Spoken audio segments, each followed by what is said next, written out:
Good evening everybody, कैसे हैं सब लोग। आज का जो पॉडकास्ट है उस पर बात होने जा रही है the law of plus and minus. और ये जो प्लस एंड माइनस है बेसिकली, इसमें अगर आप देखेंगे तो इसको एक और नाम से भी बुलाया जा सकता है, वो है law of negative and positive. And ये डुअलिटी का ही एक एक्सटेंशन है और इसके ऊपर हम बात करेंगे, क्योंकि कई लोगों के अंदर हम देखते हैं कि पॉजिटिविटी भी होती है, कई लोगों के अंदर नेगेटिविटी भी होती है। और आपने ये सुना ही होगा कि हमेशा एक आदमी की पॉजिटिविटी पे ही फोकस करना चाहिए, क्योंकि हर आदमी के अंदर नेगेटिव है और पॉजिटिव है। जैसे कि कहते हैं ब्लैक एंड वाइट है ना, ब्लैक और वाइट नहीं होता, कोई इंसान ब्लैक एंड वाइट होता है।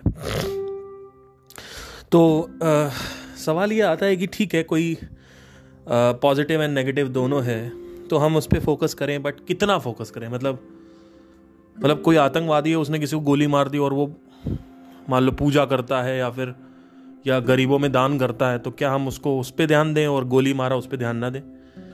तो यहाँ पे कुछ स्पष्टता, कुछ क्लैरिटी लाना ज़रूरी है पब्लिक के साथ, और आज इस पे ही हम चर्चा करेंगे। Let's start. देखिए दोस्तों, मुझे पता है कि मार्केटिंग के लिए आप लोगों ने काफ़ी अप्रोच करी कि मार्केटिंग का डालिए। तो अब कल, यानी अभी ये लॉन्च करूँगा, उसके बाद कल यानी 5 नवंबर को मैं नया चैनल बना रहा हूँ। चैनल बनाते ही मैं इसके नीचे डिस्क्रिप्शन में वो कर दूँगा, अपडेट कर दूँगा। चैनल पे जो वीडियो आएगा, सॉरी पॉडकास्ट आएगा, वो होगा कि गूगल एड्स के थ्रू पैसे कैसे कमाएं, है ना। इसके ऊपर काफ़ी इंटरेस्टिंग पॉडकास्ट है, जिसके ऊपर आप इमीडिएटली एक्शन लेके इमीडिएटली पैसा कमा सकते हैं। और मैं कर ही रहा हूँ, मैं खुद ही करता हूँ इसको, तो आपको मैं क्या इसमें और प्रमाण दूँ इससे ज़्यादा। तो इसके ऊपर कल जो है वो चैनल स्पॉटिफाई का बन जाएगा। तो I am excited, I hope आप भी एक्साइटेड हो। तो इतना एक्साइटेड आप सबको हो जाना है कि अगर आपको उल्टी आ रही है, सुसु पॉटी आ रही है, तो आपको नीचे लिखना है कि यस सर, मैंने सुसु पॉटी किया, मैंने उल्टी कर दिया ज़िंदगी में। तो इतना एक्साइटमेंट अगर मुझे मिला तो वही मैं बनाऊंगा वरना मैं नहीं बनाऊंगा। एनीवे, तो आज का जो पॉडकास्ट है बेसिकली वो चालू होगा कहाँ से कि भैया कितना पॉजिटिविटी देखें किसी आदमी की। पहले तो कई लोगों को तो यही नहीं पता है कि हर आदमी के अंदर पॉजिटिव नेगेटिव होता है। जैसे फॉर एग्जाम्पल, आपका कोई दोस्त है, आप उससे बात करना बंद कर दी है, उसकी 10 नेगेटिव चीज़ें आप बता दोगे, लेकिन क्या एक पॉजिटिव बता पाओगे? नहीं बता पाओगे, या 1-2 बता पाओगे, ज़्यादा नहीं बता पाओगे। ठीक है, तो पहले तो हमें माइंड एक कैसे काम करता है, कैसे डुअलिटी को परसीव करता है, पॉजिटिव नेगेटिव परसीव करता है, ये समझना बहुत ज़रूरी है। क्योंकि जब तक हम यही नहीं समझेंगे तब तक हमें आगे ये नहीं समझ पाएंगे कि पॉजिटिव कैसे देखें, नेगेटिव कितना देखें, पॉजिटिव कितना, मतलब ठीक है। तो सबसे पहले तो हमें ये समझना है कि जो मेरी कहानी है उसको मैं थोड़ा सा यहाँ पे जिक्र करूँगा, थोड़ा इसके बारे में चर्चा करूँगा। एक मेरा दोस्त था सेकेंड ईयर में, 2016 की बात है, 15 की सॉरी। तो 14 में मैंने कॉलेज में एडमिशन लिया और 14 से लेकर 15 तक वो मेरा दोस्त रहा। जब पहली बार मैं उससे मिला तो उसके और मेरे इंटरेस्ट मैच करते थे, जो कि आपके भी दोस्त होंगे उनसे मैच करते, तभी आप उनसे बात करना चालू करते हो। आपने कोई जोक मारा, वो हंस रहा है, उसने कोई जोक मारा, आप हंस रहे हो, पीछे बैक बेंचर पे बैठे हुए हो, टीचर के मज़े ले रहे हो, ये बातें कर रहे हो कि खूबसूरत लड़की क्लास में कौन है। जैसे हम जब अपने स्कूल में बैठते थे तो हम ये मतलब कॉमेडी ही करते रहते थे पूरे time, and I am a back bencher. तो ये था। तो आप बात करते हो कि यार वो देख, सिमरन अच्छी लग रही है आज, अंशिता अच्छी लग रही है, वटेवर जो भी है। तो इस तरीके की चीज़ें आप करते हो, तो शुरू में बड़ा मज़ा आता है। फिर धीरे धीरे आप देखते हो कि जब सेकेंड ईयर में मैं कॉलेज में फर्स्ट ईयर में मिला इस लड़के से, तो let's give him a name, हाँ fake name, let's call him Rohan. Rohan से जब मैं मिला तो काफ़ी कॉमेडियन, मैं भी कॉमेडी, वो भी हंस रहा, मैं भी हंस रहा। कॉलेज की लड़कियों के बारे में डिस्कशन हो रहे हैं कि भाई वो तो उसके साथ घूम बैठ रही थी, उसके साथ घूम रही। और हॉस्टल में हम हमेशा साथ में रहते थे, क्योंकि वो भी नॉर्थ ही था, मैं भी नॉर्थ ईस्ट में था। वहाँ पे काफ़ी मल्लू हुआ करते थे, Malayalam people and Kannada people. तो नेचुरली आप नॉर्थ इंडियन से बात करना पसंद करते हो, और वही 1 2 3 लोग थे हॉस्टल में, तो उसमें से एक लड़का था रोहन, तो उससे मेरी बात होना चालू हुई। तो शुरू में बड़ा मज़ा आया, रूम में बैठे रहते थे, कभी ये कहो कभी वो कभी ये, तो बड़ा मज़ा आया। मतलब ही वॉज लाइक, मेरा एक ब्रेकअप भी हुआ था, उसमें भी उसने सपोर्ट किया, और हम बैठे हैं, मतलब दारू वारू भी चल रही थी, कभी ले आए रॉयल स्टैग के क्वार्टर हम लेके आते थे, और हॉस्टल में मतलब दीवार पार करवा देते थे, गार्ड से बच रहे थे। कई बार, एक बार की बात है, हम फंसे भी हैं। एक बार हम दारू पी रहे थे बैठ के, और गार्ड ने आके खटखटा दिया।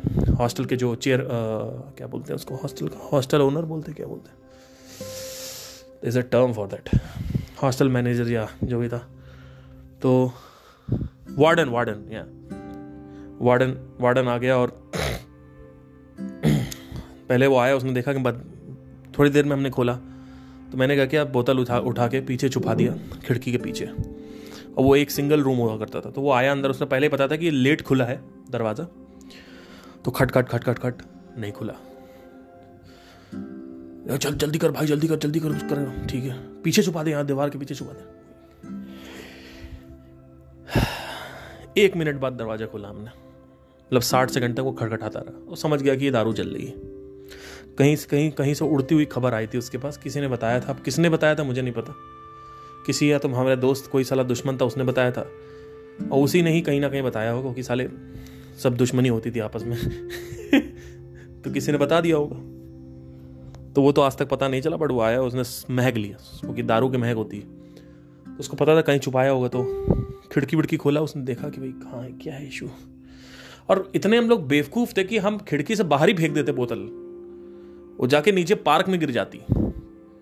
लेकिन साला वो हम लोग दारू बचाने के चक्कर में हमने, या तो ग्लास में निकाल दो, ग्लास में निकाल के अलमारी में रख दो, या कुछ उसको कुछ दिमाग लगाओ कि ग्लास में जल्दी निकाल दो, या कहीं कुछ वाटर बॉटल होती है स्टील की, उसमें निकाल के रख दो, है ना, और ऐसा कर लो। लेकिन साला वो या उठा के फेंक ही देते, बाहर से फेंक देते, नीचे पार्क था, उसमें जाके गिरता, आवाज़ भी नहीं आती।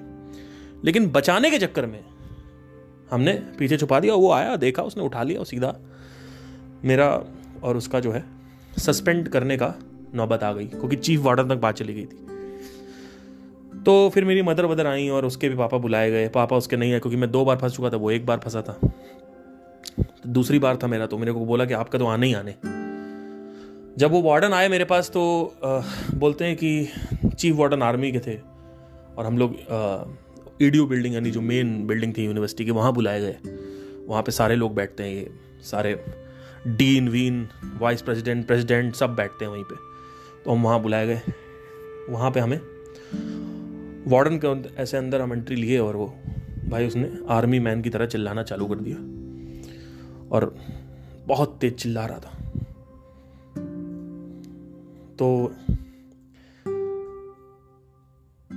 उसके बाद मेरे को बोला कि आपको अपने पेरेंट्स को बुलाना है, तो आपको सस्पेंड कर देंगे। तो मेरे पेरेंट्स आए, और मेरे पेरेंट्स भी चिल्ड आउट, है ना। फादर मेरे आए नहीं, मेरी मदर आई। मदर मेरी चिल्ड आउट है। जैसा कि मैंने आपको बता रखा है कि मेरी मदर कैसी है, कि इमोशनल सपोर्ट मेरी मदर ने नहीं दिया, लेकिन फाइनेंशियल सपोर्ट और इन सब चीज़ों में काफ़ी अच्छा सपोर्ट था कि जो करना है करो। मतलब उन्होंने कभी मेरे को रिस्पॉन्सिबिलिटी नहीं दी कोई। बट वो आई, उन्होंने कहा कि यार तुमको पीना है, तुम बाहर हॉस्टल में बैठो, हॉस्टल में पियो, सॉरी होटल में पियो, होटल ले लिया करो, एक पैसे मैं दे दूंगी तो मैंने कहा ठीक है, मैं पीता हूँ, मैं बाहर भी पीता हूँ, लेकिन अंदर कभी पी ले। यार अंदर नहीं पीना चाहिए था तुम्हें। तो वो पहले तो मेरे डीन ने चिल्लाना चालू किया मम्मी के सामने, ऐसे बदतमीज ये वो। उसके बाद मेरे वाइस डीन आए, वो कहते हैं मैं इसका फैन हूँ, मैं पार्थ का फैन हूँ, इसकी सिंगिंग इतनी अच्छी है, गला खराब हो जाएगा, ये वो। पहले खूब चिल्लाया, फिर तारीफ करने लगे। वाइस चांसलर या डीन थे, कुछ भी थे, याद नहीं आ रहा मेरे को। तो कहा कि ठीक है, अभी इसको आगे से ध्यान रखूंगी। मम्मी भी वहाँ ड्रामा कर रही हैं कि हाँ ये ऐसा करता रहता है। फिर पीछे मतलब नीचे उतरे, तो रात मम्मी ने बोला पिएगा क्या, तुझे पीना है अभी? मैंने कहा नहीं नहीं, अरे पी लो, कोई दिक्कत। तो अब मम्मी वहाँ पे थी होटल में, मैं भी वहीं था, तो मंगा दी मेरे लिए, मैं उनके सामने बैठ के पी रहा हूँ तो तो इस तरीके के पेरेंट्स होते हैं। अब क्या करें, हमारे पेरेंट्स चिल्ड आउट थे, तो बियर पी मैंने, कोई ख़त्म, फिर हो गया, चले गए। तो एक ये किस्सा हुआ। फिर इसके साथ मैंने और भी किस्से करे, काफ़ी घूमा घामी करी और बहुत मिले विले लोगों से। बाइक पे जाते थे तो इसकी आदतें बहुत ख़राब थी, बाइक तेज़ चलाना, और एक्सीडेंट भी हो गया एक बार हमारा साथ में, तीनों लोगों का। 3 बंदे थे, हम जा रहे थे फेज़र पे, फेज़र बाइक थी, और भाई साहब हम बीच से वापस आ रहे थे और मैं सबसे पीछे बैठा हुआ था, और इसका तो पूरा पैर फट गया। मैं पहले ही कूद गया, मुझे पता था ये भिड़ने वाली है बाइक। तो ऑलमोस्ट 30-40 की स्पीड थी, जैसे ही वो 20-25 पे आई, अब 25 पे मैं कूद गया। तो जब मैं कूदा तो मेरे को हल्की सी चोट आई थी अंगूठे पे, और इसका पूरा बाइक के ऊपर पैर, बाइक के नीचे पैर आ गया और खिसलते हुए आगे चले गए। तो काइंड ऑफ बाइक का वेट पूरा इसके पैर पे आ गया और 25 पे खिसल गई बाइक, स्किट मार गई। तो इसका पूरा खतरनाक हो गया, ये एडमिट हो गया भैया अगले वही 1 ही घंटे में। तो इसको एडमिट करा के हम लोग चले आए। तो अब हॉस्पिटल में क्या होता है, मैं मेडिकल स्टूडेंट हूँ तो मैं बताना चाहता हूँ आपको कि हॉस्पिटल में क्या होता है कि प्रायोरिटी रखते हैं। इमरजेंसी ट्रॉमा जो होता है उसमें प्रायोरिटी रखते हैं कि अगर कोई मरने वाला नहीं है, जो सबसे सीवियर होता है उसको पहले अटेंशन मिलती है। तो ये गए वहाँ पे, ब्लीडिंग वीडिंग हो रही थी, उतनी नहीं हो रही थी, इनको बैठा दिया वहाँ पे, 2-2 3-3 घंटे बैठे हुए हैं हॉस्टल में, चिल्ला रहे हैं, कोई आ ही नहीं रहा है। हॉस्पिटल में चिल्ला रहे हैं, कोई आ ही नहीं रहा। तो मैं डॉक्टर से बात कर, मैंने कहा भैया करवाओ इसका ये वो, कह रहे शांत रहो, यहाँ पे आदमी इसका पैर कट गया, इसको करवाओ तुम। तो तुम्हारा फिर एक आदमी आ गया, उसकी आंख फूट गई, एक आदमी का पूरा पीछे का बैक स्पाइन चली गई। भाई साहब ऐसे ऐसे केसेस आते हैं, मतलब रात के 4-5 केसेस आ ही जाएंगे ऐसे। और क्योंकि वहां पे एक ही हॉस्पिटल था, तो 200 किलोमीटर दूर से, 100 किलोमीटर दूर से आ रहे हैं केसेस। तो चुप रहो, बैठो। तो फिर थोड़ी देर बाद, 2 घंटे बाद नर्स आई, उसने अपना बताया कि क्या हुआ है, ठीक है, क्यों चलाते हो ऐसे, तमीज नहीं रही, पेरेंट्स हैं तुम्हारे, क्या करते हैं। तो उसको बहुत डांटा। उसके बाद फिर नर्स ने इंजेक्शन दिया टेटनस का, बैंडेज लगा, चलो घर जाओ हॉस्टल में, जबकि काफ़ी सीवियर था उसका। तो ऐसे करते करते वक्त बीतता गया, इसके साथ टाइम बिताते गए। एक दिन की बात है, मेरा ब्रेकअप हो गया था, तो वहाँ पे भी मैंने इसने मेरे को काफ़ी सपोर्ट किया ऐसे ही, तो उसको भी काफ़ी। तो ये सब पॉजिटिविटी शुरू में बड़ा मज़ा आ रहा था, चल रही थी, 3-4 महीने शुरू में चल रहे थे। उसके बाद करते करते जब 5वां-6वां महीना आया, तो एक बार मैं गाना गा रहा था, और मेरे गाने पे मैं काफ़ी मतलब उछल के गा रहा था स्टेज पे। छोटा था, मुझे अकल नहीं थी, या तो जो भी था, जोश बहुत था, कॉन्फिडेंस बहुत था। ऑलमोस्ट 650 लोग बैठे हुए थे सामने, सब ने बड़ा मजाक उड़ाया, और इसने सबसे ज़्यादा उड़ाया। ये हॉस्टल में उस रिकॉर्डिंग को प्ले कर करके दारू पीते थे ये लोग बाद में, और हॉस्टल में सारे लड़के इकट्ठा हो जाते थे और उस रिकॉर्डिंग को देख देख के हंसते रहते थे। और मेरे को बड़ा गुस्सा आए कि फिर वहाँ से मैं इसको कटना चालू हो गया। पहला है नेगेटिव। फिर गिटार बजाने के लिए भी इसको काफ़ी शौक था, तो ये बोलता है गिटार बजाएं। तो इसके पास गिटार रखा रहता था, 2-3 कॉर्ड आते थे, इसको ज़्यादा नहीं आते थे, क्योंकि गिटार लड़के बजाते क्यों, लड़कियां पटाने के लिए, और पटती नहीं है। तब भी उनको लगता है कि गिटार बजाने लड़की पड़ जाएगी, घंटा नहीं पड़ती। तो इसके बाद क्या हुआ कि गिटार इसका रखा रहा। तो अब जब मैंने इसका गिटार बजाया तो मुझे इंटरेस्ट आ गया। तो जब भी मैं गिटार बजाऊं ये बोले, ए तुझसे नहीं होगा, ऐसे नहीं बजता है, वैसे नहीं बजता है। तो मैंने मम्मी से बात करी, अपनी मदर से, मैंने कहा मुझे 1500 रुपये दे दो, मुझे गिटार खरीदना है। कहती है कि इतना सस्ता गिटार कहाँ मिलेगा। मैंने कहा मैं सेकंड हैंड गिटार लूँगा। कहती नया लेना हो तो नया ले लो। मैंने कहा नया लेना ही नहीं है। मैंने कहा मैं अगर बजा, मेरे अंदर औकात है ना, मेरा इंटरेस्ट है, तो मैं 1500 रुपये गिटार मैंने उठाया, मैं उसी से बजाऊँगा। मैंने जानबूझ कर पढ़ लिया ये। मैंने कहा अब तो बेटा मैं बताता हूँ, क्योंकि मेरा इंटरेस्ट जेन्युइनली आ गया था गिटार बजाने में। तो 2014 या 15 की बात है, मैं बैठा एक दिन सुबह 2 बजे, और संडे का टाइम था, दोपहर में बैठा, और रात में उठा मैं 12:30 बजे। विदिन 1 से 1.5 हफ्ते मैंने बार कॉर्ड्स बजा लिए, जो कि उसके लिए काफ़ी टफ थे। फिर मैंने पूरा गिटार सीख लिया। फिर मैंने कभी उसके सामने नहीं बजाया, क्योंकि मुझे जेन्युइनली अपने अंदर से सीखना था बजाना। तो ये काफ़ी गुस्सा था एक कह सकते हैं, या फिर कह सकते हैं इंटरेस्ट भी था साथ में साथ, क्योंकि मेरा इंटरेस्ट आ जाएगा यार मुझे अब गिटार सीखना है ना।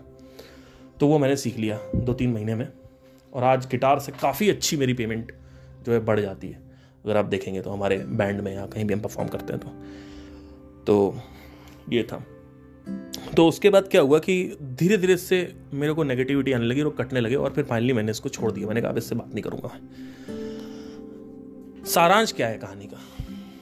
कहानी का सारांश ये है दोस्तों, चाहे कोई भी दोस्त हो, चाहे कोई भी गर्लफ्रेंड हो, चाहे कुछ भी हो, वो शुरू में पॉजिटिविटी क्रिएट करता है 3-4 महीने के लिए। आपको उसका सिर्फ पॉजिटिव साइड दिखेगा, फिर धीरे धीरे जब उसके साथ रहोगे तो उसका नेगेटिव साइड दिखता रहेगा, और उसका नेगेटिव साइड ही दिखता है, फिर उसका पॉजिटिव साइड हट जाता है। यही होता है, जब लड़की चली जाती है तो लड़की की पॉजिटिविटी याद आती है। अरे यार 4 बजे चाय बनाती थी मेरे लिए, रात में कॉल करता था तो मेरे लिए अवेलेबल रहती थी, एटलीस्ट मेरे से प्यार से बात करती थी, शोनू मोनू करती थी। भले ही उसने मुझे धोखा दिया, पर डायलॉग सुनिए, भले ही उसने मुझे धोखा दे दिया, पर वो ये करती थी, पर वो करती थी, पर वो करती थी, ये करती थी। तो जब ब्रेकअप हो जाता है, ये मैंने ऑब्जर्वेशन करी है अपने अंदर भी, लोगों के अंदर, तब उसकी पॉजिटिविटी याद आती है। और जब ब्रेकअप नहीं होता, रिलेशनशिप चल रहा होता है या शादी चल रही होती है, तो अपनी गर्लफ्रेंड की या बीवी की आपको नेगेटिविटी दिखती है, और वाइस वर्सा है, बीवी को भी यही दिखता है कि तुम ये नहीं करते, तुम वो नहीं करते, तुम ये नहीं करते। तो जब दूर हो जाते हैं तो उसकी वैल्यू आती है, जब दूर नहीं होते, पास होते हैं, तो उसकी वैल्यू गिर जाती है। ये माइंड की फितरत है, पहले ये समझना हमें जरूरी है। तो मेरा एक दोस्त है, अब नए दोस्त का आपको बताता हूँ। ब्रेकअप के टाइम 2019 के टाइम उसने काफ़ी मेरी हेल्प करी, बहुत हेल्प करी मेरी। मैं एक बार पुणे से फ्लाइट पकड़ के आया, और मेरी गर्लफ्रेंड जो थी उसने मेरे को कहा था मैं रिलेशनशिप में नहीं रहना चाहती हूँ, और धोखा दे दिया उसने। तो मैं पुणे से फ्लाइट पकड़ के आया 2019 में, और उसके बाद क्या हुआ, मैं कॉफ़ी बना रहा हूँ तो बात कर लूँगा आपसे कॉफ़ी बनाते बनाते। उसके बाद क्या हुआ कि 2019 में मैं फ्लाइट पकड़ के आया, और फाइनली जब मैं उससे मिला, मतलब मैं घर आया अपने दोस्त से मिला, तो मैं रोने लगा पकड़ पकड़ के। और मेरा एक और दोस्त था, वो भी लेटा हुआ था, मेरा भाई था एक्चुअली, कजिन। वो उठा, करवट लेके सो गया, कहता है इसका रोज का है, ऐसे करके। तो उसने कभी सपोर्ट नहीं किया, मुझे आज भी याद है। वो कभी नहीं करता था इमोशनल अवेलेबिलिटी, वो पागल हो चुका था वो एक लड़की के प्यार में, उसको अपना ही दिखता। He was very self centred, so I let's not go into that. So मेरा दोस्त रोने लगा मेरे को पकड़ के, जो दूसरा दोस्त था। आज भी मुझे उसकी वो बात याद है। लेकिन उसके बाद उसी दोस्त ने के अंदर कुछ नेगेटिविटी थी जो मुझे दिखने लगी, कि वो पीठ पीछे बुराइयां करता, जलता, घमंड करता, कुछ भी कर लेता, घमंड करने लगता, अपने सबको नीचा दिखाने लगता, अपने आप को सुपीरियर समझता था। मैं हैंडसम हूँ, है कहीं के कुछ नहीं, मैं हैंडसम हूँ, मेरे ऊपर लड़कियां पगलाई हैं, 5-5 लड़कियां मैं घुमाता हूँ, और मैं वो लड़कियों का ग्रुपिंग करके उस पर प्राइड लेना, थोड़ा बहुत पैसे 50-60 हज़ार रुपये की नौकरी लग गई तो उस पर प्राइड लेना। सुपीरियरिटी कॉम्प्लेक्स है कुछ नहीं, सुपीरियरिटी कॉम्प्लेक्स, कि मैंने आईफोन खरीद लिया, अब देखो मैं कार निकालने वाला हूं, मेरी ये है, मेरा वो है। तो ये सब कुछ उसके अंदर था, अभी भी है। तो अब सवाल ये आता है, बात तो ये है कि हर चीज का आदमी का वाइट देखना चाहिए, आदमी का पॉजिटिविटी देखनी चाहिए। तो अब यहां पॉजिटिव देखें, नेगेटिव देखें।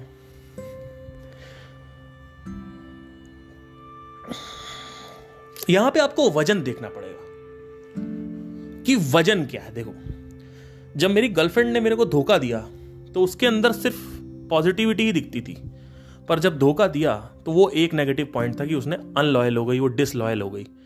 लेकिन उसके बाद भी अगर वो हटा दें तो आज भी वो एक बहुत ही अच्छी लड़की है, बट कहीं ना कहीं मैं उससे नफरत करने लगा हूं। क्यों? दोस्तों, कुछ ऐसे काम आप कर जाते हो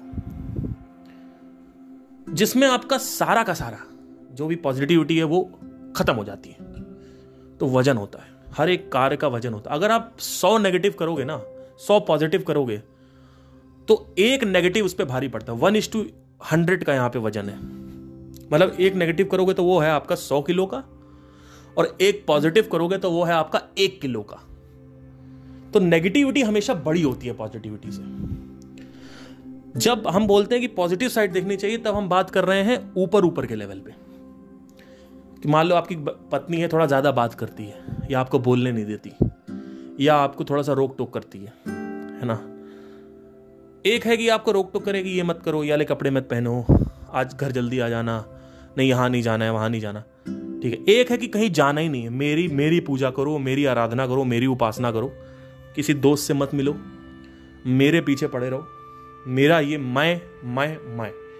और आपने पूरी फ्रीडम उसकी अपने पति की खत्म कर दी, क्योंकि आपने उसको बना लिया गुलाम। तो पति नहीं आपका, गुलाम है वो।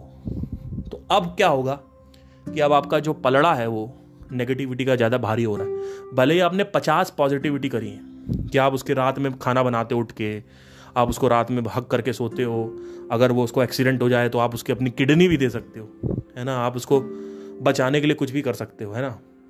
लेकिन आप उसकी फ्रीडम को कॉम्प्रोमाइज़ कर दिया, आपने उसको जेल में बंद कर दिया, है ना। तो ये आप कहोगे कि नहीं हम पॉजिटिव पे फोकस करें नेगेटिव पे। यहां पे एक नेगेटिव पॉइंट ऐसा भारी पड़ रहा है आपके 1000 पॉजिटिव पॉइंट के ऊपर। तो हमेशा ऐसा नहीं है कि पॉजिटिव फोकस रखो, आप देखो कि कितना भारी है। जो मेन वैल्यू है आपकी वो अगर खत्म हो गई, जिस वजह से शादी करी गई है, वही अगर आप उस पर ही कॉम्प्रोमाइज करे दे रहे हो, तो मेरे हिसाब से यहां पे आपको समझना होता है, ये क्लैरिटी होती है, समझना है ना। ये क्लैरिटी बहुत जरूरी है लाना कि पॉजिटिव नेगेटिव सब में होता है, मानता हूं, लेकिन इसका मतलब ये नहीं है कि सिर्फ उसके नेगेटिव साइड पे आप देखोगे नहीं पॉजिटिव। वो तब बोला गया है जब नेगेटिव कुछ छोटा मोटा हो। अगर नेगेटिव कुछ बहुत बड़ा है, जैसे मेरा दोस्त है वो घमंड करता है, वो पीठ पीछे बुराइयां करता है, वो एज अ ब्रेकअप तो अवेलेबल है मेरे लिए, ब्रेकअप के बाद, लेकिन उसकी और कुछ चीजें हैं जो वो सारी चीजें उसकी ढक देती हैं पॉजिटिविटी को। तो दूसरों को नीचा दिखाना, दूसरों को कुछ ना समझना, है ना, और तो ये सारी चीजें होती हैं। तो अब अगर इस तरीके की चीजें चल रही हैं तो क्या आपको दोस्ती तोड़ देनी चाहिए? नहीं, आप वैसे ही बिहेव करो जैसा सामने वाला आपके साथ है। जैसे मैं अपने दोस्तों के साथ ना उतना ही मीटअप करता हूं, उतना ही मतलब रखता हूं जितना वो जिस हिसाब से उनका चरित्र है, उससे ज्यादा मैं किसी भी दोस्त को तवज्जो नहीं देता। तो मेरे दोस्त मेरे को सब पता है क्या बोलते हैं, कहते हैं भैया इसकी तीसरी आंख खुल चुकी है, ये भैया आगे इच्छा मृत्यु ले लेगा। थोड़े बहुत टर्म सीख लिए इधर उधर इन्होंने, इच्छा मृत्यु ले लेगा। मैंने कहा हाँ वो तो मैं पता भी नहीं तुम्हें इच्छा मृत्यु क्या होता है, बट ठीक है, चलो ठीक है, तीसरी आंख खुल गई हुई है। मैंने कहा ये बात तो तुम्हारी सही हो सकता, खुली हो कोई भरोसा नहीं, क्योंकि स्पष्टता तीसरी आंख का एक वो है, मैनिफेस्टेशन, एक फीचर है। तो तीसरी आंख खुल गई भैया। तो कहते हैं, अब ये मेरे दोस्त मेरे से कंप्लेन क्या करते हैं कि हम लोग कितना मिलते जुलते हैं, हम लोग कानपुर में मिलते हैं, यहाँ मिलते हैं, तुम आते ही नहीं हो, तुम हमारे घर नहीं आते, तुम हमें बुलाते नहीं हो, ये वो। तो मैंने कहा देख भाई, ये मैं तुम्हारे साथ नहीं कर रहा हूँ, ये अपनी फैमिली के साथ भी करता हूँ, और कुछ हद तक मैं अपनी गर्लफ्रेंड के साथ भी करता हूँ, कि मैं एक डिस्टेंस बना के चलता हूँ सबसे। तो तुम अगर ये देख रहे हो ना कि मैं तुम्हारे साथ कर रहा हूँ, तुम ये भी देखो कि मैं किसी और के साथ भी नहीं कर रहा हूँ। तो मैं सबके साथ एक डिस्टेंस बना के चला, उसी तरीके से चल रहा हूँ। मेरे घर में कोई आ नहीं सकता, आएगा तो 1-2 दिन, बहुत इंपॉर्टेंट लोग हैं, मम्मी पापा लोग हैं तो 2-3 दिन आ सकते हैं। उससे ज़्यादा अगर मान लो कभी ऐसा हो गया कि मुझे रहना पड़ रहा है, तब तो बात ठीक है। लेकिन जब मेरे पास चांस है एकांत के रस को लेने का, क्योंकि एकांत में जीना कोई बहुत बड़ी बात, छोटी बात नहीं है। एकांत में जब रस आने लगता है तो आप एकांत में ही रहते हो। मैंने अभी इंस्टाग्राम पे रील देखा कि बहुत प्यार है मुझे अपने अकेलेपन से, ऐसे बोला था उसने डायलॉग। एक लड़का उतरा ट्रेन से, मैंने नीचे कमेंट भी किया था, बहुत प्यार है मुझे अपने अकेलेपन से। इस एक म्यूजिक चल रहा है शाहरुख खान का कोई, उसमें आ रहा है बहुत प्यार है मुझे अपने अकेलेपन से। इस अकेलेपन की तन्हाई को, इस अकेलेपन के जुनून को तुम नहीं समझ सकते, कोई मुझसे छीने। मैंने नीचे कमेंट किया, मैंने कहा क्यों बेवकूफ बना रहा भाई, अकेलापन एक बहुत बड़ा श्राप है अगर तुम्हें ये नहीं पता है कि तुम कौन हो। ठीक है, तुम दुनिया की बातें कर लो कहीं पर भी इंस्टाग्राम पे, मेरे को बेवकूफ नहीं बना पाओगे, या किसी और को बेवकूफ बना सकते हो, दिखा सकते हो। ये छलावे की दुनिया है, यहाँ पे दिखावा चलता है कि हम देखो कितने खुश हैं। वाले कुछ नहीं हो तुम, दो नंबर के चूतिए हो और कुछ नहीं हो तुम। तुम अपने आप को भी बेवकूफ बना रहे हो और सामने वाले को भी बेवकूफ बना रहे हो, और यही तुम कर रहे हो जो शाहरुख खान कर रहा है, जो अमिताभ बच्चन कर रहे हैं। तुम यही कर रहे हो, तुम ये दिखा रहे हो कि तुम बहुत अच्छे हो, तुमसे अच्छा कोई नहीं है, और तुम्हारी लाइफ में अकेलापन, जबकि मुझे पता है उस अकेलेपन में रात में तुम रोते हो, उस अकेलेपन में तुम रात में लड़की ढूंढ रहे हो, उस अकेलेपन में तुम रात में क्लबिंग कर रहे हो। ये कौन सा अकेलापन है जहां पे तुम्हें रात भर मोबाइल चलाना है, लैपटॉप चलाना, एक मूवी देखनी? अरे हटाओ मूवी, मोबाइल, लड़की और क्लब्स। अब बताओ अकेले बैठ के बताओ। बैठ ही नहीं सकते आप, बैठ ही नहीं सकते, क्योंकि आपको दो चीजों की जरूरत है, एक है सेल्फ अंडरस्टैंडिंग और एक है एलिक्सर। अगर ये दोनों चीजें आपके पास, एलिक्सर क्या होता है यही नहीं पता लोग को, पहली चीज तो। दूसरी चीज, सेल्फ अंडरस्टैंडिंग के बारे में कोई पता नहीं। क्यों नहीं पता? क्योंकि इंटरेस्ट ही नहीं है ना। क्यों नहीं इंटरेस्ट? क्योंकि कहीं और इंटरेस्ट है, कहीं और। कहां इंटरेस्ट है? सच्चा प्यार चाहिए लोगों को, लोगों को चाहिए ये वो, धन दौलत, पद प्रतिष्ठा, सम्मान, समृद्धि, पावर। पावर, नेता बनेंगे मर्डर करवाएंगे भैया, नेता बनेंगे मर्डर करवाएंगे। करवाओ साले, करवाओ। कितना करवाएगा तू? तेरा भी हो जाएगा। तुम देख लो हिस्ट्री में जाके, जिसने क्रिमिनल, जो भी क्राइम कर रहा है वो मरा है। देखो उसामा बिन लादेन का क्या हाल हुआ। तुम कितना करवाओगे भाई? कितने तुम बलात्कार करवाओगे? करवाओ, एक ना एक दिन तो फंसोगे ही ना। तो कर्म जो है ना वो आपके पीछे आता ही आता है। और पावर का करेगा क्या? तू इस पावर का क्या करेगा? वो पावर क्यों चाह रहा है? तू अपने आप को एक बहुत अच्छा कुछ दिखाना चाह रहा है, तो और क्या चाहता है इसके अलावा? तो कुछ ये उस दिखाने से क्या गलत फहमी है तेरा, इसको माया बोलते हैं। माया के अलावा और तेरे पास क्या है? सुबह से लेकर शाम तक जो संसार में करना चाहता है, जो संसार से तुझे जो चाहिए, वो सब कुछ एक गलत फहमी, उसमें कुछ नहीं मिलने वाला। 40, 50, 60 साल की उम्र में तुमने कुछ भी कर दिया, उससे यूनिवर्स को कोई फर्क नहीं पड़ता है, ना इस प्लेनेट को फर्क पड़ता है। इनफैक्ट प्लेनेट तो बर्बाद ही हो रहा है तुम्हारी वासनाओं के चक्कर में। तो जो भी तू चाह रहा है संसार से, अपनी जिंदगी से, उससे कुछ नहीं होने वाला। तुझे समझ नहीं आएगा। कई लोगों को नहीं समझ में आया। किसको समझ में आ रहा है? किसी को समझ में आ रहा है? कुछ समझ नहीं आ रहा। आज मैं संगीत करता हूं, मार्केटिंग सीख रहा हूं, सब कुछ कर रहा हूं। मेरे लिए क्या वैल्यूएबल है? आप सोचो। आपको पता होना चाहिए क्या वैल्यूएबल है मेरे लिए। मेरे लिए कुछ valuable, it's all like dust for me.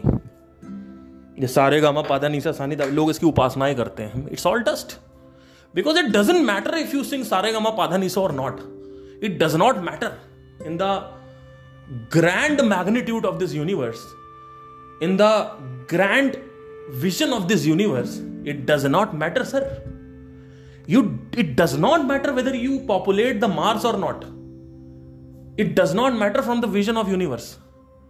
The only thing universe cares about is that you know yourself or not. Because if you know yourself, that will continue. Even if there is a continuation, that is the most important thing. That is the most important thing. If you know yourself, what are you? Not in the illusion. एक आदमी झूठ में जी रहा है। आप सोचो, एक video game में आप जी रहे हो। आप वीडियो गेम में जीना चाहोगे, या आप रिमोट कंट्रोल बंद करके, वीडियो गेम बंद करके दुनिया में जीना चाहोगे? आप वीडियो गेम, आप काल्पनिक दुनिया में जी रहे हो। सुबह से लेकर शाम तक एक कल्पना, और कुछ नहीं है। हर एक आदमी ने कल्पना बना दी है। तुम्हारे समाज ने, तुम्हारा ये जो तुम्हारा अलग अलग कास्ट हैं, क्रीड्स हैं, ये जो तुम्हारे धर्म है अलग अलग, इनके हिसाब से अलग अलग तुमने एक सोच बना रखी है। ये जो सोच है ना, ये सोच को क्वेश्चन करो। उससे क्या होने वाला? पावर पार के क्या हो जाएगा? मंत्री बन के क्या हो जाएगा? समझो ना क्या होने वाला है। क्या मंत्री बन के तुम अपने आप को बड़ा नहीं कर रहे हो? ग्रैंडियोसिटी पे नहीं, तो तुम बड़ा करना चाहते हो अपने आप को, ग्रैंड करना चाहते हो मटेरियल से, जबकि मटेरियल से आप बड़े हो ही नहीं सकते। आप अल्टीमेटली चाहते क्या हो? आप और बड़ा घर, और बड़ा प्राइवेट जेट, और बड़ी जमीन, और ये, और ऊपर जाना है, और ये मंत्री बनना, विधायक बनना, अब ये बनना। आप चाहते क्या? आप बड़े ही तो हो रहे हो। आप सब जगह बड़े हो रहे हो। आप घर का सिंगर नहीं बनना चाहते, आप मोहल्ले का सिंगर नहीं बनना चाहते, आप इस पूरे दुनिया का सबसे बड़ा सिंगर बनना चाहते हो, जो कि माइकल जैक्सन है। क्या किया उसने आखिरी में? दवा खा ली, दवा खिलवा ली कि भाई हमें इंजेक्शन थोड़े ज़्यादा दे देना। परेशान ही रहता था बेचारा, वो डिप्रेशन में रहता था। अभी Matthew Perry, Chandler from friends, उसकी डेथ हो गई, ठीक है, because of all these drugs and all that.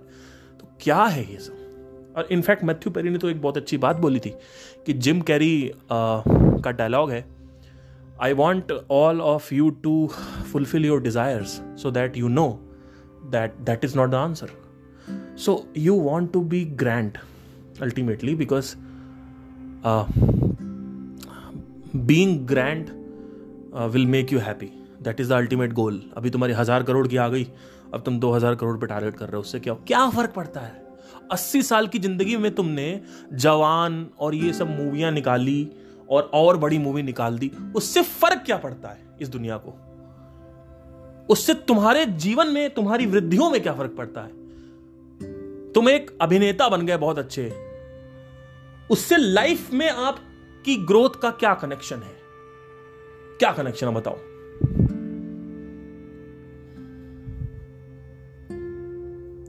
आप एक बहुत बड़े अभिनेता हो, आपको एक्टिंग कॉन्कर कर लिया आपने, आपके रिलेशनशिप की धज्जियां उड़ रही, आप मतलब मन आपका हमेशा सिगरेट, नशा, कोकेन की तरफ जा रहा है, बीमारी की तरफ आप बढ़ते चले जा रहे हो. कितना घूमोगे मॉरिशियस, मालदीव्स, और कितना संभोग करोगे? बहुत अलग अलग ब्रेस्ट है, अलग अलग एसेस हैं, कर लो जाके जो करना है, कुछ नहीं होने वाला. आखिरी में तुम पता है कहां मिलोगे? आखिरी में वही होगा, तुम अपना मन एक जगह टिका नहीं पाओगे और तुम जानवर योनि में ही जीते रहोगे पूरे टाइम. इससे कोई फर्क नहीं पड़ता है. एक है आपके काम में आपकी वृद्धि हो रही है और एक है आपकी लाइफ में आपकी वृद्धि हो रही है. दुनिया जो है वो उसको वैल्यू करती है जिसकी काम में वृद्धि है, मटेरियल में वृद्धि है, जिसके पास पैसे की वृद्धि, पद की वृद्धि, सम्मान की वृद्धि, प्रतिष्ठा, यश, समृद्धि, इसकी वृद्धियां हैं आपके ऊपर. बरकत, शोहरत, पावर,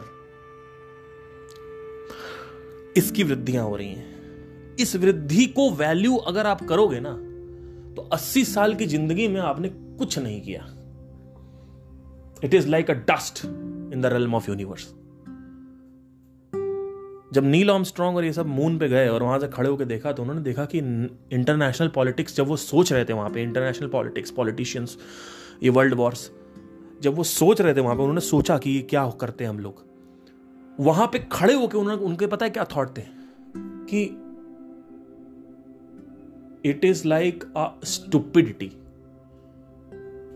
मतलब वहां जब खड़े होकर प्लैनेट को देख रहे थे, तो उन्होंने कहा कि हम क्या कर रहे हैं, हमें तो पता ही नहीं क्या चल रहा है. हमने अपनी अपनी काल्पनिक दुनिया बना रखी है अपने मन में. दुनिया को लेके हमारे अंदर एक कल्पना है और उस कल्पना को लेके हम लड़ाई करते रहते हैं. वास्तविकता है चंद्रमा में खड़े होकर जब आप पृथ्वी को देखते हो, तब आपको समझ में आता है क्या हो रहा है. आप थोड़ा सा इधर देखोगे, आपको मिल्की वे का बॉर्डर दिखेगा, और थोड़ा सा पीछे देखोगे और स्टार्स दिखेंगे, और मून पे देखोगे तो दूर तक अंधेरा दिखेगा और डस्ट दिखेगी मून की, लैंड दिखेगा. आपका दिमाग हिल जाता है. उन्होंने कहा दिमाग हिल जाता है. इनफैक्ट आप मून पे ना भी जाओ, सिर्फ इंटरनेशनल स्पेस स्टेशन पे चले जाओ ऊपर, आपका इतना भयानक दिमाग हिलता है वहां पे. बोलते हैं कि एक लाइफ को लेके एक अलग वैल्यू, एक अलग विजन आती है कि जब आप मून पे खड़े होकर लाइफ को देखते हो, दुनिया को देखते हो. कोई वैल्यू नहीं है, कोई फर्क नहीं पड़ता मून को, चंद्रमा को, पृथ्वी को, धरती को, और ये प्लांट्स को, एनिमल्स को, और ये सूर्य को, और इस प्लैनेट को, इस गैलेक्सी को. क्या फर्क पड़ रहा है कि आप शाहरुख खान बन गए? क्या फर्क पड़ रहा है कि आप पॉपुलेट करना चाहते हो? करते रहो, कोई फर्क नहीं पड़ता. क्या करोगे? कितना पॉपुलेट करोगे? पूरा गैलेक्सी पॉपुलेट कर दोगे ना, तो अभी टाइम नहीं लगता खत्म होने में, क्योंकि ये गैलेक्सी भी लाखों करोड़ों अरबों गैलेक्सियों में एक कोई गैलेक्सी है. उसमें भी लाखों करोड़ों, trillions, hundreds of trillions of stars हैं. उसमें भी एक तुम्हारा छोटा सा स्टार है, उसको सूर्य कहते हो, और उसमें से एक छोटा सा प्लैनेट है जो कि कुछ नहीं है उसके सामने. तो लाइफ में एक होती है मटेरियल वृद्धियां, मटेरियल ग्रोथ. आपके पैशन में आपकी वृद्धि हो रही है, वो आप करते रहो, लेकिन उसको सेकेंडरी और टर्शरी रखो. आप ये देखो कि आप माइंड में कैसे ग्रो हो रहे हो, आप आइडेंटिटी आपकी कैसी, उसमें कैसे आप ग्रो हो रहे हो, आपकी जो पहचान है उसकी क्या वृद्धि हो रही है, आपका जो मन है उसमें क्या वृद्धि हो रही है, उसमें कैसे इवॉल्व हो रहे हो आप। That is the most important thing. Because आपका क्वेश्चन ये आएगा, मरना तो सबको है, तो हम तो मजे करके मरे, आप पढ़ाई करके मर रहे हो, हम मजे करके मर रहे हैं, आप पढ़ते रहो, हमसे क्या। ऐसा नहीं होता है। जिस दिन आपको ये सत्य पता चलेगा कि जब आप मरते हो तो कुछ इंफॉर्मेशन जो है वो आगे बढ़ती है, उस इंफॉर्मेशन को वासना कहते हैं। The habits and tendency stage. ये लोगों को नहीं पता है। लोगों को लगता है कि हम मर जाएंगे तो हम बचेंगे साउंड ऑफ साइलेंस, हम बचेंगे तो अनहद ध्वनि बचेंगे। वो भी बचता है, लेकिन उसके ऊपर एक कवच होता है, वो भी बचता है। उस कवच में वो इन्फॉर्मेशन होती है, वो हैबिट्स एंड टेंडेंसीज होती हैं, वो आदतें होती हैं, वो इन्फॉर्मेशन होती है किस तरीके। मान लो अगर आपको मुक्ति नहीं भी मिलती है उस कवच से, और दोबारा आपको एक शरीर मिलता है, और प्रोग्रामिंग आपकी यही है, संगीत संगीत संगीत संगीत संगीत से, म्यूजिक म्यूजिक म्यूजिक म्यूजिक, या अभिनेता अभिनेता अभिनेता, नेता अभिनेता, पावर, पद प्रतिष्ठा, सम्मान, समृद्धि, दौलत, ये जेनाइटल स्टिमुलेशन, सेंसरी स्टिमुलेशन, इंद्रिय तृप्ति ही आपकी अगर टेंडेंसी बनी हुई है तो आपकी धज्जियां उड़नी तय है, और ये धज्जियां उड़ती रहेंगी आपकी। तो इस वजह से कंटिन्यूएशन भी होता है। अगर होता है तो आपको यह भी समझना पड़ेगा कि अगर आपको नेक्स्ट बॉडी मिलती है, इस जो आपकी टेंडेंसीज है उसको मिलेगी। कोई करता जो है वो तो कुछ करता ही नहीं है, वो तो सिर्फ देखता रहता है। ये तो लोगों को पता ही नहीं है।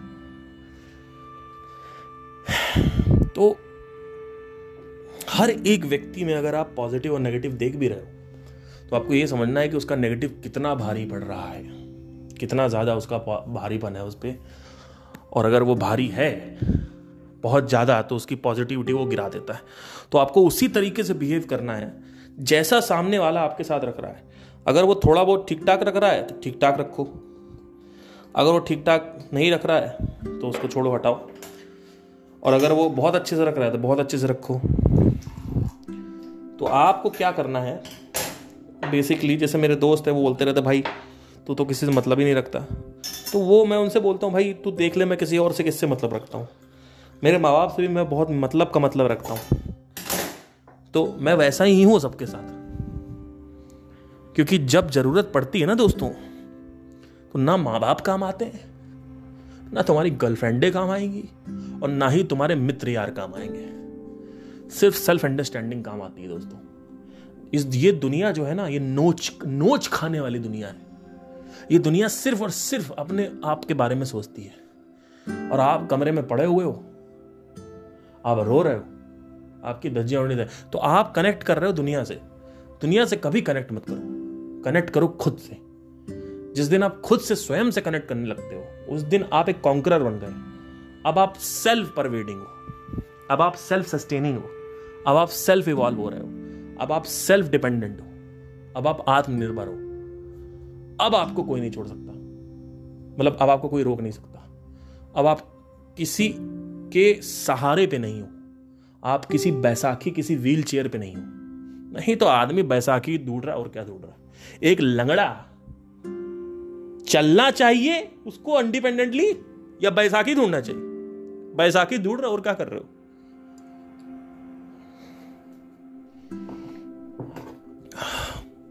Excuse me.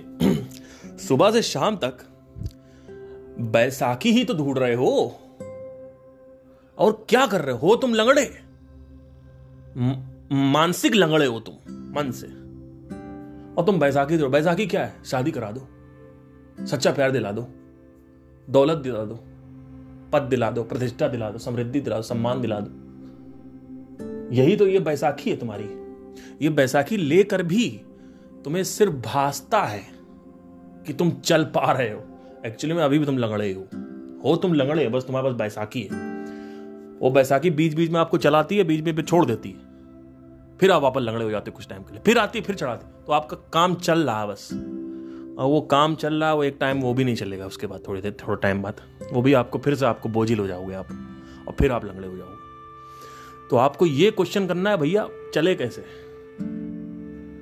जब शरीर निर्भर नहीं है किसी पे, जब आप आर्थिक रूप से किसी पर निर्भर नहीं हो तो मानसिक यानी इमोशनल रूप से यानी भावनात्मक तौर पे आप कैसे किसी पर निर्भर हो सकते हो। इसी वजह से हमारे वेदांत इतने लिखे गए, हमारे गीताएं लिखी गई जिससे आपको आजाद किया जा सकता है। इनफैक्ट लोग तो भगवान का भी सहारा लेते हैं। भगवान भी आपकी बैसाखी है भैया, वो भी थोड़े दिन चलाएगा फिर छोड़ देगा। इसलिए भगवान शांत नहीं कर पा रहा आपको। ये दुनिया और धार्मिक होती जा रही है। अब देखो हर तरफ जय श्री राम, हर तरफ अल्लाह अकबर हो रहा है, हर तरफ यही हो रहा है। और क्या हो रहा है? हर तरफ यही तो हो रहा है। अगर आप देखो ये अशांति है, शांति है। वॉर बढ़ते जा रहे हैं। पैलेस्टाइन का वॉर होना चालू हो गया, इजराइल का, अभी यूक्रेन का हो रहा था, अभी कुछ टाइम बाद चाइना का होने लगेगा। वॉर हो रहे हैं, एनिमल क्रुएलिटी बढ़ती जा रही है, ह्यूमन क्रुएलिटी बढ़ती जा रही है। हर तरफ तो क्रुएलिटी बढ़ी रही है, सुबह से लेकर शाम तक। अभी वो दीपिका पादुकोण, हाँ वो नया अभी देखो आया, अभी दीपिका पादुकोण और रणवीर सिंह वाला मुझे पता चला। मैंने कहा ये क्या हो रहा है, तो मैंने देखा जाके, मैंने कहा क्या हो रहा है ये। तो उसने बोल दिया था कहीं पे कि भैया मैं रणवीर के साथ थी तो मैं किसी और के साथ भी हुआ करती, लेकिन माइंड में रणवीर था। तो किसी और के साथ डेट पे गई थी ना, सेक्स थोड़ी कर लिया उसने, जो आप उसको प्रोस्टिट्यूट या स्लट बना रहे हो इंटरनेट पे, है ना। किसी और के साथ थी मान लो अगर, और अगर किया अभी, तो तुमसे क्या मतलब, तुम साले बहुत अच्छे हो क्या? हाँ, वो तो बेचारी से फेमस है वो लोग, इस वजह से तुम उनको पेलते हो। तुमको अगर पता चल जाए ना तुम्हारा कि तुम्हारी नेगेटिविटी जब दिखना हाईलाइट हो जाए, तो तुमको इतना पेला जाएगा जिसकी कोई हद नहीं है, सारे लोग जितने भी हो सबको। लेकिन तुम लोग का दिखता नहीं है। कपिल शर्मा सुबह 5 बजे मोदी को लिख देता, तुमको दिखता है, तो उसको तुम गरियाते हो। और तुम क्या लिखते रहते हो ट्विटर पर बैठे बैठे, वो तो किसी का वायरल नहीं होता क्योंकि तुम फेमस नहीं हो। तो तुम कोई कम नहीं हो, तुम खुद भोग विलास और 50 लोगों से एक साथ संबंध बनाना चाहते हो। तुम खुद अपने आप को जज करो ना। तुम जो बोल रहे हो सुबह से लेकर शाम तक, तुम्हारे अंदर ईर्ष्या है, तुम्हारे अंदर ये कि मेरा दोस्त आगे बढ़ गया, तुम्हारे अंदर जलन हो रही, और तुम किसी का बुरा कर रहे हो। कर क्या रहे हो सुबह से लेकर शाम तक? यही तो कर रहे हो तुम। मेरा संगीत, मेरे कंपोजिशन, मेरी ट्यूनिंग, मेरी लिरिक्स, और दूसरा सिंगर मरता है तो मर जाए, दूसरा कंपोजर मरता है मर जाए, मेरी एक्टिंग, मेरा एग्जाम, दूसरा मरना है तो मर जाए, साला क्या मरता रहे, क्या कर क्या रहे हो? यही तो कर रहे हो, और क्या कर रहे हो? तुम्हारे अगर कुछ कांड हम दिखा दें, अभी इंस्टाग्राम पे वायरल कर दें, तो तुमको भी पेला जाएगा। तो दूसरों को जज करने से पहले खुद को जज करो। वहां पे उसने क्या बोला? कुछ नहीं बोला। क्या बोला उसने? कुछ नहीं बोला। मेरे हिसाब से अगर वो है भी जो भी तुम चाहते हो, तो तुमको क्या मतलब भाई ये सब तुमसे? तुम बहुत दूध के धुले हुए हो क्या? तुम सारे लोग 142 करोड़ की आबादी, सबकी एक नेगेटिव, अभी पिक्चर दिखा दे, सबकी एक नेगेटिव स्टोरी होगी। कोई ना कोई कुछ कांड किया होगा तुमने, कुछ ना कुछ तो कांड किया होगा। हो सकता है अपनी गर्लफ्रेंड की फोटो तुमने लीक कर दी हो उसके नए बॉयफ्रेंड के पास, जिससे वो वहां से छोड़ के यहां चली आए, है ना। करते हो ना कांड। अभी खोलूंगा तो खुल जाएगा। कितने कांड खुलेंगे तुम्हारे? ईव टीजिंग करते हो कि नहीं करते हो? गर्ल टीजिंग करते हो कि नहीं करते हो? तुम्हारा वो जो आंख से तुम देख रहे हो, कोई लड़की जा रही है उसके स्तनों पे देख रहे हो, वही तुम्हारा कैमरा लगा दो, वही दिखाएं कि देखो भाई स्तनों पे देखता सबके। ये दिखाएं अभी तुमको कि देखो इसकी नजर वहीं रहती है, दिखाएं इंस्टाग्राम पे। हिल जाओगे बेटा। तो हंसो मत यार किसी के ऊपर, क्योंकि वो बेचारे फेमस है, इसीलिए तो फेमस नहीं होना चाहिए। ये भी फेमस होने का सबसे बड़ा रीजन नहीं, आप जज किए जाते हो। उनकी जजिंग नहीं होगी। वो तो बेचारा सुबह उठ के दारू लगी है आपके अच्छे दिन। कपिल शर्मा, आप तो गाली गलौज कर रहे हो। आप तो उसको गाली देते हो, उसको गाली देते हो, उसको गाली देते हो। आपका तो पकड़ में नहीं आता। अब तुम नरेंद्र मोदी और वो जॉर्जिया, क्या नाम है उनका, जो इटली की प्राइम मिनिस्टर है, उनके साथ आपने कितने मीम्स वायरल कर दिए। आप तो पकड़े नहीं जा रहे हो। आपकी ये है आपका वो। आपके बाप के बारे में ऐसा कोई करे तो कैसा लगेगा आपको? तो किसी के बारे में हंसने से पहले ये सोचो कि भाई मेरी पिक्चरें भी वायरल हो सकती हैं, लेकिन वो हो नहीं रही क्योंकि तुम फेमस नहीं हो बेटा। अभी टेलीकास्ट करते ना कि तुमने क्या क्या कांड किए हैं, तो तुम्हें पता चल जाएगा लोग कि भाई ये ऐसे, ये इतना गंदा आदमी है। तो ये दुनिया जो है ना दोस्तों, ये दुनिया अपना ही कुछ रूल एंड रेगुलेशन बनाती है, अपने ही एक दुनिया को, अपनी उनकी अलग अलग एक रियलिटी बना रखी है इन लोगों ने जिंदगी को लेके। एक कल्पना है और एक वास्तविकता है। तो तुम्हें डिसाइड करना है तुम्हें कहाँ जीना है, तुम्हें वास्तविकता में जीना है या कल्पना में जीना है, ये तुम डिसाइड करो। Thank you, take care, bye.